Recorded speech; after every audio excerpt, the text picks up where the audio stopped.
అలా టిఫిన్ కి పూరి చేస్తానా. ఇగో పిండి కలిపి పెడతానా, పక్కకు కలిపిన కొంచెం నూనె ఉప్పు వేసిన కలిపి పెడతానా. పిండి నానేంత సేపట్ల ఆలు బేసన కూర చేసుకుందాం. ఈ కర్రీ పూరిలోకి మంచిగా ఉంటది. దీంట్లోకి కావాల్సినవి ఆలుగడ్డలు, పచ్చిమిరపకాయలు, ఉల్లిగడ్డ, క్యారెట్, పచ్చి బఠానీ, శనగపిండి, కొత్తిమీర, ఇది జీలకర్ర మెంతుల పొడి. ఇప్పుడు నేను ఆలుగడ్డలు ఉడకబెడతా. ఈ బఠానీలో ఒక రోజు ముందే నానబెట్టుకున్నా. నేను రేపు పూరి చేద్దామని అనుకున్నా కాబట్టి ఒక రోజు ముందే నానబెట్టుకున్నా. ఇవి మనకు కిరాణం కొట్లో ఇట్లా ఎండిన బఠానీలు దొరుకుతాయి, తెచ్చి నానబెట్టుకోవాలి. ఈ ఆలు బేసన్ ఎట్లా వండాలో నేను చెప్తా. ఇప్పుడు ఆలుగడ్డలు ఉడకబెడదాము. ఆలుగడ్డలు సగానికి పోసి ఉడకబెట్టుకోవాలి, తొందరగా ఉడుకుతాయి. ఈ ఆలుగడ్డలు ఇట్లా చాకుతో ఇట్లా అంటే పొట్టొచ్చదా అంతసేపట్లో ఉడకబెట్టుకుంటే సరిపోతుంది. ఆలుగడ్డలు ఉడికినాయి, బంద్ చేస్తానా. ఇట్లా ఉడికితే చాలు, పొట్టొచ్చేస్తుంది. ఇప్పుడు ఈ నీళ్లు పంపి చల్లటి నీళ్ళు పోసుకుందాం, కాలుతున్నాయి కదా. పొట్టు తీసి చల్లగైనాక కడిగేసుకొని కొంచెం దొడ్డు కోసుకోవాలి ముక్కలు.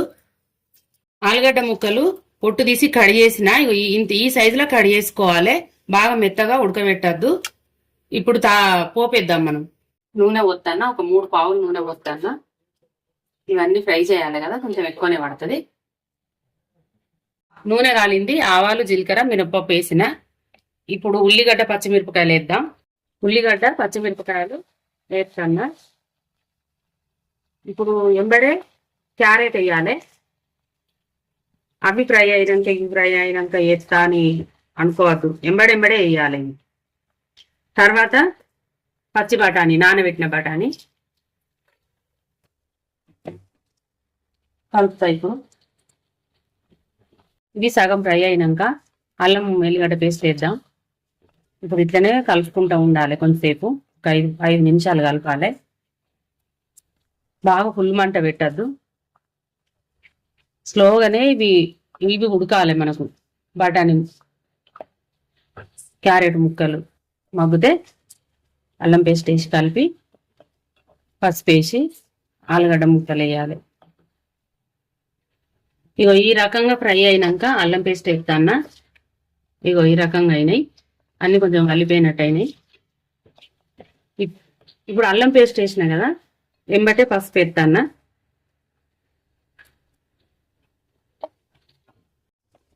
మనం ఇంట్లో కూరలు వండుకున్నట్టే ఇంత అని ఏం లేదు కొలతలు. ఒకసారి ఎక్కువ అవుతుంది, ఒకసారి తక్కువ అవుతుంది. ఆలుగడ్డ ముక్కలు వేస్తానా.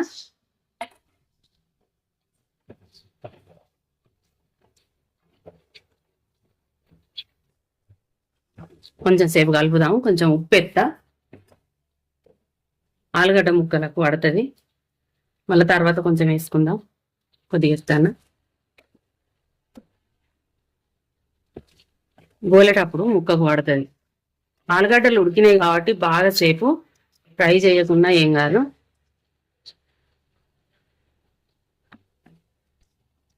ఆలుగడ్డను ఎక్కువసేపు ఫ్రై చేయద్దు, ఉడకబెట్టినాం కదా, అందుకనే ఫస్టే మనం ఈ క్యారెట్, బఠానీ ఎక్కువసేపు ఫ్రై చేసుకున్నాం. ఇప్పుడు నేను ఎసరు పోస్తానా. వేసినాక 2 సార్లు కలిపిన. ఇక నీళ్ళు పోస్తానా ఎసరుకు. ఎసరు మనకు పిండికి ఎసరు ఆలుగడ్డలకు తగ్గట్టు ఎసరు పోసుకోవాలి. నేను ఇంకా కొన్ని పడతాయి నాకు, ఇంక కొంచెం ఎసరు పోస్తానా. ఆలుగడ్డ వేసినాక ఒక 2 నిమిషాలు ఫ్రై చేస్తే సరిపోతుంది. ఉడికిన ఆలుగడ్డలు కాబట్టి ఎక్కువ అవసరం లేదు, నాకు ఈ గ్రేవీ సరిపోతుంది. దీనికి తగ్గట్టు మనం పిండి కలుపుకుందాం. గ్రేవీ కొలత అనేది ఏం లేదు, ముక్కలు మునిగేటట్టు పోసుకోండి నీళ్లు.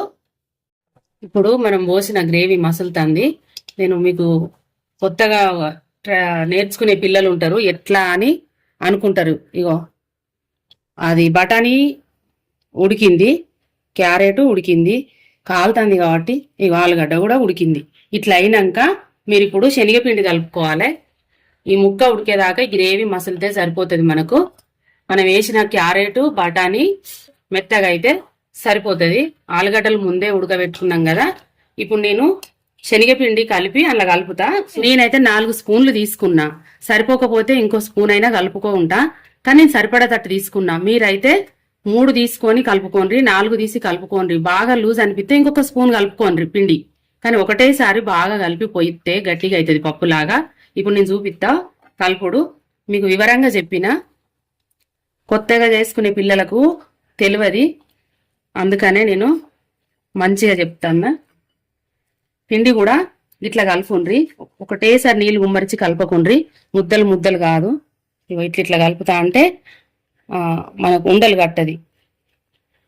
ముందే కలిపి పెట్టుకోండి. అటు మసులుతా అంటే సండే రోజు సాటర్డే రోజు చేసుకోండి. పిల్లలకు స్పెషల్ అని చేసి పెట్టుండ్రి. బయటికి పోయి తినద్దు. బయటకు పోయి ఎందుకు తినాలి, మనకు చెయ్యరాంది ఏమున్నది. ఇంట్లోనే చేసుకొని పెట్టుండ్రి పిల్లలకు, బయటికి ఉండద్దు. వాళ్ళు ఎట్లా చేస్తారో ముద్దలు కాకుండా కొంచెం నిదానంగా ఓపిక కొద్దీ హర్రీ బర్రీ చేసి ఆగం చేసుకొని కుదరలేదు అనద్దు.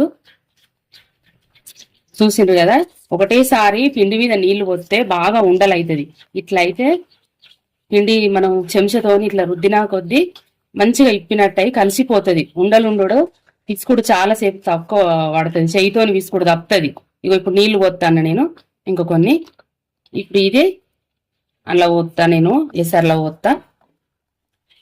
ఈ లేవల్గా కలుపుకుంటే సరిపోతుంది. తక్కువ అనిపించి ఇంకో స్పూన్ కూడా మీరు కలుపుకోవచ్చు. ఇగో ఇట్లా పోసుకొని, పోసేది పోయంగానే మనకు చిక్కగా అవుతుంది ఈ కర్రీ. దీంట్లో కారం వేయకుండ్రి, పిల్లలు సప్పగుంటేనే మంచిగా తింటారు. నాకు సరిపోయింది. ఏం లేదు, ఒకసారి కిందికి మీదికి అన్నాక బంద్ చేస్తే అయిపోతుంది. అందుకే ఇవి ఉడికించుకోవాలంట. ముందు మనం శనగపిండి కలిపేటప్పుడు గ్యాస్ సిమ్లో పెట్టి కలుపుకోండి. ఇప్పుడు నేను ఉప్పు ఎత్తాను. కారం అయితే బాగా పట్టది, పచ్చిమిరపకాయలతో వేసుకుంటేనే మంచిగా ఉంటుంది. దీనికి 1 నిమిషమే మనం చూసిండ్రు కదా, ఒకసారి పోసి కలిపి బుడగలు వస్తున్నాయి కింది మీదికి. అట్లా కొత్తిమీర ఎత్తన్నా. దీనికి ఫైనల్ గా ఈ ఆలుగడ్డ బేసన్ కు టేస్ట్ నిచ్చేది జీలకర్ర మెంతుల పొడి, ధనియాల పొడి వాడద్దు. ఎంత మంచిగా ఉంటదంటే అంత మంచిగా ఉంటది. చిన్న స్పూన్ కదా నాది, స్పూన్నర వేసిన. మీరు పెద్ద స్పూన్ అయితే 1 స్పూన్ వేసుకోండి. గ్రేవీని బట్టి జీలకర్ర మెంతుల పొడి వాడుండ్రి. ఒకసారి వండినా మీకు కుదరకపోయినా రెండోసారి వండితే కుదురుతుంది. ట్రై చెయ్యండి. ఇంతే కదా అని దాన్ని వదిలేసుకోవద్దు. స్టవ్ బంద్ చేస్తాన్న. ఆలు బేసన్ కూర పూరిలోకి అయిపోయింది.